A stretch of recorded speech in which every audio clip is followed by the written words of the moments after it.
Hello, lovely listeners. Thank you so much for joining me today. I'm going to be talking today to the fabulous Judith Morgan, or as I affectionately named her, Lady J. I'm pretty sure I'm not the only person who calls her Lady J. And she is a master at positively reframing the things that we tend to get our brains in a tangle around. So, Lady J, hello. Hello, Georgina. How are you? I am, as ever, fabulous and bouncy and bubbly. Marvellous, marvellous. In fact, you're right about the Lady J thing. The first man to call me that was the man who used to look after my computers, and then I took over his pussycat when he moved house. And indeed, my pussycat has moved on again, because as you know, I'm about to go on some world travels with a bit of luck. How fabulous. Yeah. So just for my lovely listeners who maybe aren't acquainted with you, could you just tell us a few little things about you, about what you do, about how you help people? Okay. So I've been self-employed for 40 years. And it all began with the first 20 years. I set up my own accounting business looking after the accounts of small businesses, solopreneurs and entrepreneurs. And I sold that in 97. And I had 5 years off while I worked out what I wanted to do next. And I went and studied everything under the sun. And then in 2002, I discovered coaching, and everybody said, oh, you'd be a brilliant coach to those people who used to look after as an accountant. I went, no, don't want to do that again.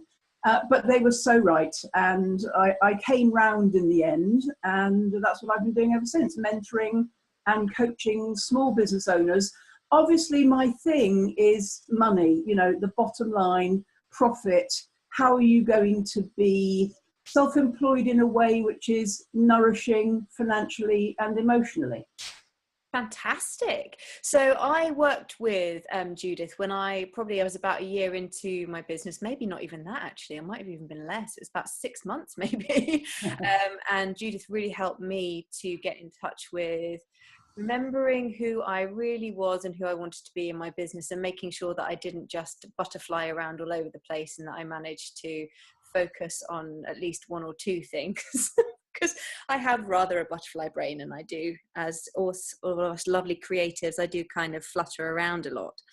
But it's interesting that you mentioned money, because as I said to you earlier, one of the things I'd love to just talk about is this idea of not enough money. So many people come to me and they say, I'd love to work with you, but I just can't afford it at the moment. Yeah. So what happens in your line of work? Do you get that a lot, where people think about money as this thing that is finite and they don't have enough? Obviously, the majority of us think about money a lot of the time, don't we? Mm-hmm. And what we're doing with our logical brain, and with some sort of animal lizard brain as well, is worrying about whether or not we have enough. But people don't actually say to me what you've just quoted. I can't afford you, but they act in a way which demonstrates to me that they choose not to afford me. And what I mean by that is, I see them prioritizing having a nice life. So spending on the things they want, Christmas and a holiday, and we always find the money for what we make important, Georgina. Yes.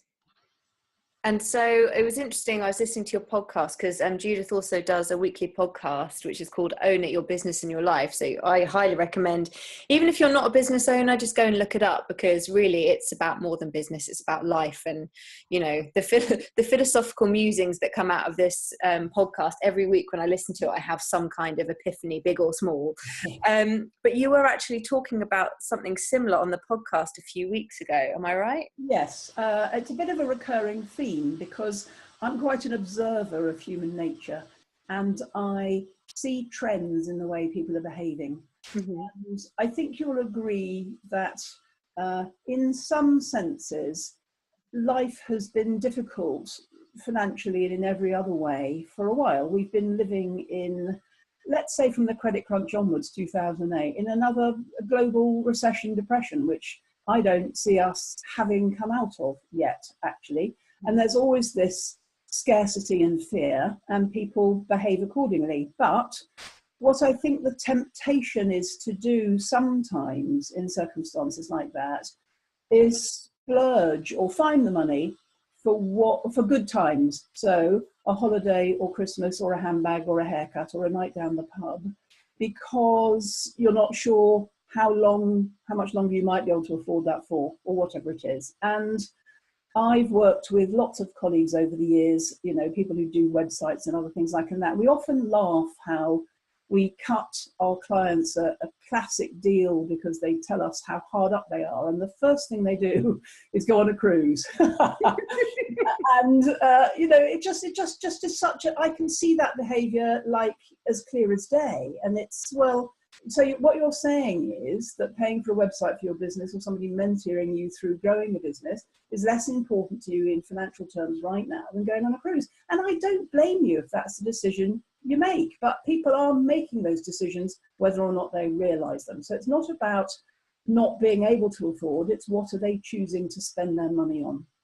And that's the word, isn't it? It's about choice. It's about choosing. Now, in the manifestation game, which I know we were both part of last year, that was a real big aha moment for me. Just that very simple act of using the word choose. Yeah.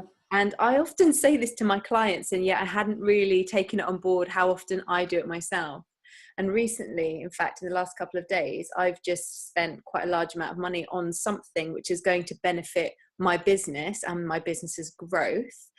But I thought I was really ready. And I sat there kind of on the precipice, like, okay, I'm going to do it. And then when it came to the money bit, I could feel myself just going, oh, I can't, I'm scared. Because it brought up all of this crap for me around, oh my goodness, if I invest this, not just in my business, but if I invest in myself to this level, do I really trust myself to deliver? And it was me, I was worried about myself delivering, not about the other person or the product. It was about me delivering. So do you ever see that with your clients when it comes to... I do. Yeah. And actually 2 or 3 points that you brought up in there I was going to address while you were describing it. Mm-hmm. But actually, in the end, you made me think of something different, and I've forgotten what it is now. But it was something like, well, let me talk myself through what you said. First of all, you used the word investment, and that's the right one. So you might be investing in a holiday, or you might be investing in something for your business. Nicola, my podcast partner, would be the first to say that you can sometimes over-invest in your business. So if you keep putting back into your business everything you're earning and not taking enough gratification out for yourself, you don't feel good about your business. I totally get the point about, oh my God, if I invest in this and it still doesn't work, it's the only thing I can blame is me. And that's a pretty scary thing, isn't it? It is. And I think it all boils down to this idea of responsibility and choice. And because my core stuff, you know, Judith knows my language of talking about limiting beliefs and all that inner crap that we go through. My inner stuff and my core stuff is really around responsibility, like feeling like I need to do everything for everyone, like it's all my fault if it goes wrong. And so I spent a lot of my time previous to working with EFT and things, I spent a lot of my time give, doing things for others. And I was quite comfortable with that. I trusted myself to do things for others. But when it came to taking responsibility for my own shit, that was way scarier, way scarier. And I see that quite a lot with clients as well. And I think that's because it's my core stuff. I tend to attract people who have that sense of responsibility. And it can feel so overwhelming that, again, it's about taking that time for yourself. Am I really going to put the work in that I need to in order to get my investment back? And we all hope that we will. And there are no guarantees in this life, so we might not be able to. I think before I made an investment like that, I would be looking at, if something happens during the course of this and I can't rise to it in 2017, do I still have the materials so I can go back to it when I'm more ready later? So that one. You know, I think another aspect of it is, even if you don't complete it and achieve 100%, will you be further forward than if you hadn't made the investment and started? Yes. That's one.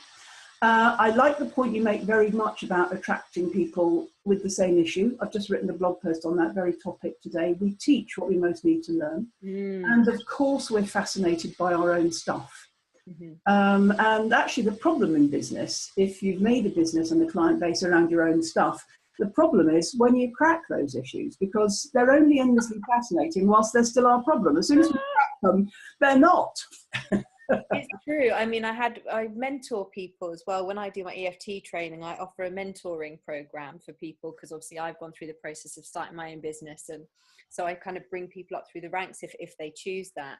And this is something that I find with them as well, is that as they work through their stuff, they all start, at least the people who've come to me, including myself, we've all started wanting to kind of scrape people up off the floor and almost like drag them through this EFT process. And then as we start to clear more and more of our stuff, we actually start looking at clients who are, and we want to work with people who are a bit more ready. Yeah, absolutely. We don't want to save people anymore. That's it. And it's not that I don't, that people aren't worth saving, if you like, but it's a very different energy. And when I was in that space, I worked very well with those people, like really well. Yes. But now that I've kind of started to just change where I'm at, the people that I'm working with are also, I'm finding that they're kind of showing up more. They're more ready to make bigger changes because they're feeling safer already. So actually, you've moved from, I don't know whether this is the right word, victims or hopeless cases, to equal partners. I think victim is one of these words that I find it's quite a heavy word, and it's a bit of an NLP thing as well. They talk about this victim thinking, and it's a really big thing. And I wouldn't use the word, for my clients personally, I wouldn't use the word victim, because I think it almost sounds confrontational. But for me, the idea is, again, it's kind of more about responsibility. It's like we can either take responsibility for our place in the world and our perspective of the world, or we can allow ourselves to become a victim to it and feel like it's happening to us. So it's that kind of cause and effect thing. Yeah, and I think that changes all the time depending on where you are in your life and all the other circumstances, and your mental health and your physical health and your emotional health. Sometimes we feel stronger to tackle stuff and other times less so. So if you had a top tip for keeping your mindset in a positive space when it comes to that kind of thing, what do you find works for you? Oh gosh, I don't know about a top tip, but I've got a full range of tips. One of them is EFT. EFT is a fantastic tool, isn't it? Yeah, it is magic. I don't, honestly, and I say this, I say this from the place of such genuineness. Well, I don't know how people live without it, Judith. I honestly don't know. It's free. Well, I'll tell you what I love about it. It's free and you can learn it in 5 minutes. Now, as you know, I send people to you that need a practitioner, but the ordinary person like me, if they can be bothered to spend 5 minutes a day tapping on something, it's going to get better, isn't it? And when I do my trainings, I teach people about the personal peace procedure, which is just lovely. Yeah. And all it is that you write down everything that pisses you off, everything that makes you feel sad, angry, unhappy, or uncomfortable in any way, whether it's a memory, something that's happened to you today, someone said something, a facial expression, whatever. And then each day you just pick one thing and you just do a little bit of tapping on it. And if you do that every single day, imagine what your life would be like in a year. Like, that blows my mind. Have you done that? I am a bit more ad hoc. Okay, I met a woman once who'd done that. Oh, and how did that transform her? I did a training with her. I think I did level 1 and 2 EFT, but I was actually doing the marketing and the facilitating of the groups for the trainer. I mean, I'm chuffed to bits. I learned it, but it wasn't my goal in life, if that makes sense. But I met a woman on that who fell in love with it so much, she went off and did the personal peace procedure on about 150 things in her life. And the woman was completely metamorph, what's the word? She had massive, she just looked like a different woman when she walked into the room. I know it sounds like a bit of a wanky coaching term, but the only word that I think really does it justice is transformation. Well, yes, I agree. She was transformed. I know that when we worked together, it was always trying to find, talk about what I do without using terms like clarity and transformation and, things like this that don't really mean anything to people outside the coaching world. But really, the word transformation for me is the only one that kind of hits the nail I on would the head. still use that one. I would still use that one, actually. When you are changed, there's no other word to describe it, really, is there? Yeah, so I don't, in answer to your question, I don't do the personal peace procedure per se, but I do pay certain other people that I have met on my EFT journey in trainings and things. I have worked with some amazing people, like when I've been assisting on trainings and stuff in the UK before I became a trainer, and they're just, I will pay them because sometimes there's this whole culture of swaps in EFT where people swap sessions. But I prefer the energy exchange, and this is a personal thing, of just paying somebody, because then it's just like I'm open to receiving rather than thinking about having to give back my time. If that's all our listeners take away from today, stop doing swapsies. I'm with you, because it's just so much more commercial. For as long as you're in that swapsy space, you're in a kind of amateur space, really. Well, I also think it feeds into this idea that, oh, I can't afford to pay somebody.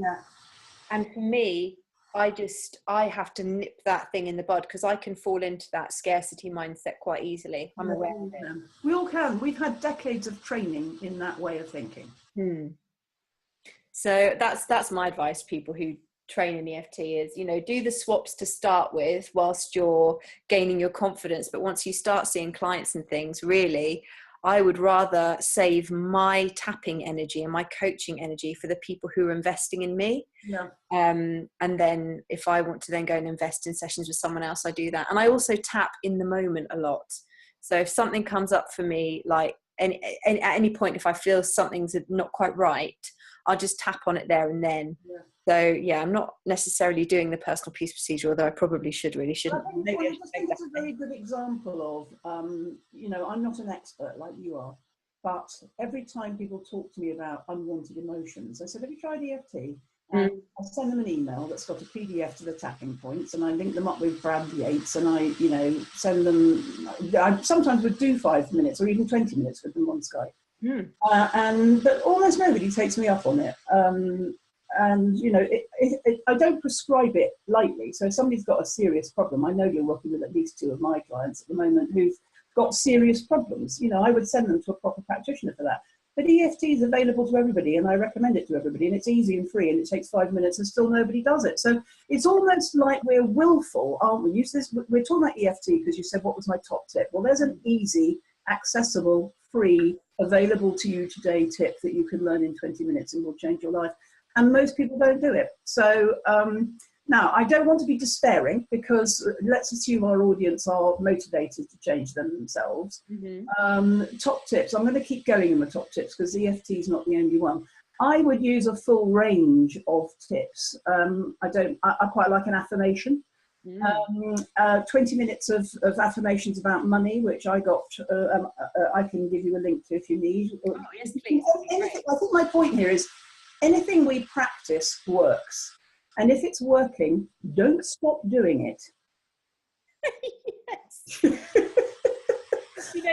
This is one of the things that happen. I don't know if you find this with your particular coaching, because obviously you're more business focused overall, but because I tend to work with a lot of weight loss clients and people going through stress, anxiety and things, I do find that when people start to feel better, they think, oh, I don't need to do this anymore.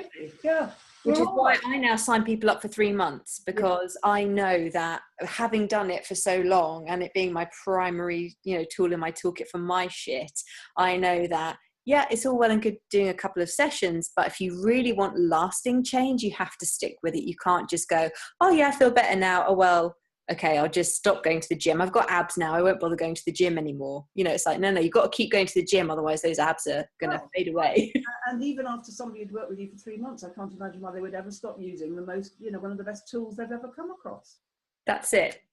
So apart from affirmations and EFT, is there anything else that helps to keep you in a healthy mindset? There's a fabulous book and audio by Wayne Dyer called I Am Wishes Fulfilled. And he says that we should begin everything that we say that we want to bring into our reality with the words I am. I'm not going to explain why, because it might offend all sorts of people, but briefly, you're invoking the divine within yourself. So I always put my head on the pillow every night and say, I am perfectly healthy. I am healed. Whatever the issue is of the day that you're feeling stressed about, you know, I'm a multimillionaire. I am rich. I am prosperous. I'm abundant. I am safe. I am free.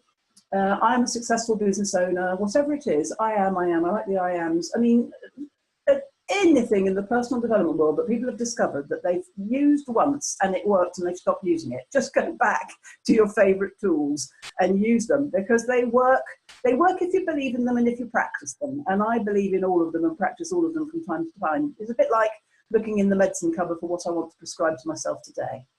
Yeah, absolutely. Is there anything that I know you're not going to like the word struggle, but it's the only one that pops to mind. So bear with me, bear with. Is there anything that you struggle with kind of staying on the wagon with in terms of your self-care stuff? Like you're saying that you do a lot of affirmations and that's quite natural to you. Is there anything that you think, oh God, that's an area where I would like to maybe shift my focus? Yes to the first half of the question, no to the second half of the question, by which I mean anything that I like and I do and I find efficient, I tend to stick at. The second half of the question, is there anything I wish I was doing? No, because the things I've either tried and didn't like and didn't work, or I haven't got around to yet, but think I should, both of those energies are not right for me. Perfect. Do you know what I mean? So, for instance, I was tempted to say meditation in answer to your question, but if I thought meditation was my thing, I'd be doing it by now. Do you know what came into my head here when you said meditation was, I think, you know, I don't know where this is coming from, but you know what my brain's like. It feels as though you are quite a doer, actually. Do you know what I mean? So meditation is almost like a step too passive. Whereas something like affirmations and things, that's something you're actively partaking in. Does that make sense? It makes sense. I think I meditate in another format, which is when I'm not with my clients, I'm almost exclusively 100% by myself, carving out time for what I call peace and quiet. And you hear me and Nicola debate this on the podcast quite a lot because she doesn't know what to do with free time. and I like my free time for thinking. And me too. So, for instance, if I weren't speaking to you now, I probably would be working actually, but if I wasn't working, I'm aware as we're talking that there's birdsong in my garden. I might just be sitting here quietly with the window open, listening to the birds singing. And if that's not meditation, I don't know what is. Oh, that's perfect though. So you are meditating. You're already doing it. I'm doing it my way. And why not? Why do it anyone else's way? I did try Headspace and it did work. You know the app called Headspace? Yes, I attempted that as well. I stuck it out for the free trial. I have done a lot of going for a rest in the afternoon with my earbuds in my iPad and listening to guided sort of, not meditations necessarily, but restful kind of stuff that I might fall off to sleep in the middle of. That's fine for me too. You know, thinking, not being with people is my best meditation, because a bit like you, I'm a bit inclined to give too much and drain my pot. And the peaceful time, the Judith time, the me time, the saying no to everybody and keeping everybody away, my introvert time is my recharge time. Absolutely. And I think people don't realize necessarily when they first meet me that I am an extroverted introvert. And so I come across as this very gregarious kind of interactive person. And then after I've done 3 days of training, for example, I need 2 or 3 days off. I actually schedule 3 days off after my trainings because I need that time to just like stare at a wall. I honestly think most people, even the extroverts, if they don't schedule downtime after a 3-day training event, they're bonkers, quite frankly. Yes. Although saying that, even if I've done like 2-hour workshop or something, I normally need to just go and be very quiet somewhere because, as you say, that natural propensity to give of myself fully, which is what makes me good at what I do. But then it also means I have to be very like shit hot on my self-care. And actually, isn't it interesting that this is even newsworthy to you and me? Because the more we talk about it, the just more obvious it seems to me that that's a human requirement.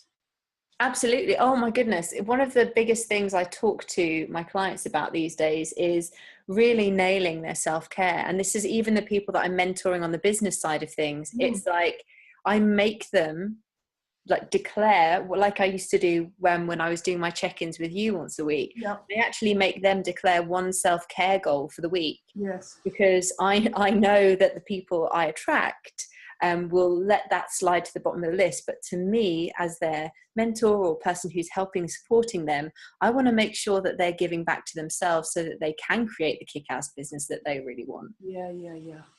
Well, Lady J, our time is drawing to an end. I know that you have got a busy afternoon, and thank you. I'm so, so grateful for your time and your conversation as always. Is there any way that anywhere I can send my lovely people if they want to hear more from you? Yes, I'd love people to go and have a look at my website, which is judithmorgan.com, or find me and hit me up for a friend on Facebook. That works as well.